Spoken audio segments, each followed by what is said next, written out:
امریکہ نے ایران کے 3 ایٹمی تنصیبات پر حملہ کر دیا، جس کے بعد مشرق وسطی میں کشیدگی میں غیر معمولی اضافہ ہو گیا ہے۔ امریکی صدر ڈونلڈ ٹرمپ نے سماجی رابطے کی ویب سائٹ ایکس پر جاری بیان میں کہا ہے کہ فردو، نیتنز اور اصفہان میں واقع ایٹمی تنصیبات کو نشانہ بنایا گیا ہے، جن میں فردو کی تنصیب مکمل طور پر تباہ کر دی گئی ہے۔ امریکی B-2 بمبار طیارے حملے میں شامل تھے اور تمام طیارے بحفاظت واپس لوٹ چکے ہیں۔ صدر ٹرمپ نے اس کارروائی کو ایک کامیابی قرار دیتے ہوئے کہا کہ اب امن کا وقت ہے۔ ایرانی حکام نے حملوں کی تصدیق کرتے ہوئے کہا ہے کہ فردو کے داخلی اور خارجی حصے کو نقصان پہنچا ہے، جبکہ نیتنز اور اصفہان کے قریب بھی حملے کیے گئے ہیں۔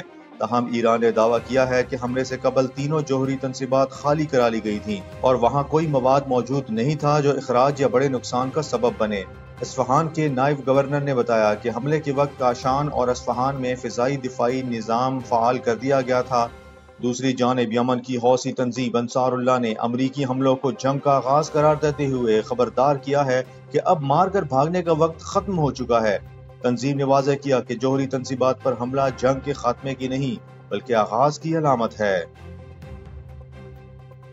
ایرانی وزیر خارجہ عباس اراغچی نے امریکی حملوں پر سخت رد عمل دیتے ہوئے کہا ہے کہ امریکہ نے ایران کی پرامن جوہری تنصیبات پر حملہ کر کے اقوام متحدہ کے چارٹر، عالمی قوانین اور NPT کی کھلی خلاف ورزی کی ہے۔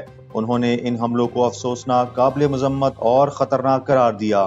عباس اراغچی کا کہنا تھا کہ اقوام متحدہ کے تمام رکن ممالک کو امریکہ کے غیر قانونی اور مجرمانہ اقدامات پر تشویش ہونی چاہیے۔ انہوں نے کہا کہ ایران اپنی خود مختاری اور عوام کے دفاع کے لیے تمام آپشنز محفوظ رکھتا ہے۔ ایران پر امریکی حملوں کے بعد صدر ڈونلڈ ٹرمپ کے اعلان پر امریکی قانون سازوں کا ابتدائی رد عمل سامنے آ گیا۔ جنوبی کیرولائنا کے سینیٹر لینڈسی گراہم اور ریپبلکن سینیٹر راجر ویکر نے ٹرمپ کے فیصلے کی حمایت کرتے ہوئے اسے درست اور سوچا سمجھا قدم قرار دے دیا۔ ان کا کہنا تھا کہ ایران کو یہ سزا ملنی چاہیے تھی۔ دوسری جانب کچھ ارکان کانگریس نے فیصلے پر تنقید بھی کی۔ کینٹکی کے ریپبلکن سینیٹر تھامس میسی نے حملے کو آئینی خلاف ورزی قرار دیا، جبکہ کیلیفورنیا کی ڈیموکریٹک سارا جیکبز نے اسے شدت پسندانہ قدم کہا جو امریکہ کو ایک مہلک جنگ میں دھکیل سکتا ہے۔ ادھر امریکی وزیر خارجہ مارکو روبیو نے ٹرمپ کے بیان کو تو شیئر کیا، لیکن حملوں پر فی الحال کوئی رد عمل نہیں دیا۔ سابق امریکی صدر بل کلنٹن نے اسرائیلی وزیر اعظم نیتن یاہو پر تنقید کرتے ہوئے کہا ہے کہ وہ ایران کے خلاف جنگ کو اپنی حکومت کو طول دینے کے لیے استعمال کر رہے ہیں۔ عرب میڈیا سے گفتگو میں کلنٹن نے کہا کہ نیتن یاہو برسوں سے ایران کے خلاف کارروائی کے خواہاں تھے تاکہ اقتدار میں رہنے کا جواز بنایا جا سکے۔ انہوں نے امریکی صدر ڈونلڈ ٹرمپ کو مشورہ دیا کہ موجودہ صورتحال میں مزید جنگی اقدامات سے گریز کریں۔ کلنٹن نے امید ظاہر کی کہ ٹرمپ اور نیتن یاہو جنگ کا دائرہ وسیع کرنے سے اجتناب برتیں گے تاکہ مزید تباہی نہ ہو۔ اسلامی تعاون تنظیم OIC کے وزرائے خارجہ اجلاس میں نائب وزیر اعظم و وزیر خارجہ اسحاق ڈار نے اسرائیل کو دہشت گرد ریاست قرار دیتے ہوئے ایران پر حملوں اور غزہ میں مظالم کی شدید مذمت کی۔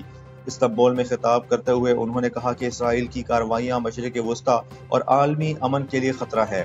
پاکستان ایران اور فلسطین کے ساتھ مکمل یکجہتی اور حمایت کا اظہار کرتا ہے۔ انہوں نے کہا کہ OIC کو اسرائیلی جارحیت روکنے میں فعال کردار ادا کرنا ہوگا۔ اسحاق ڈار نے اسلاموفوبیا اور دہشت گردی کے خلاف مشترکہ اقدامات کی ضرورت پر زور دیا اور کہا کہ بھارت بھی پاکستان کے خلاف جارحیت اور سپانسرڈ دہشت گردی میں ملوث ہے۔ استنبول میں OIC وزرائے خارجہ اجلاس کے موقع پر نائب وزیر اعظم اسحاق ڈار اور صدر رجب طیب اردوان کی ملاقات ہوئی، جس میں army chief general Asim Munir بھی شریک تھے۔ دونوں ممالک نے برادرانہ تعلقات مزید مضبوط کرنے، تجارت، دفاع اور عوامی روابط میں تعاون بڑھانے پر اتفاق کیا۔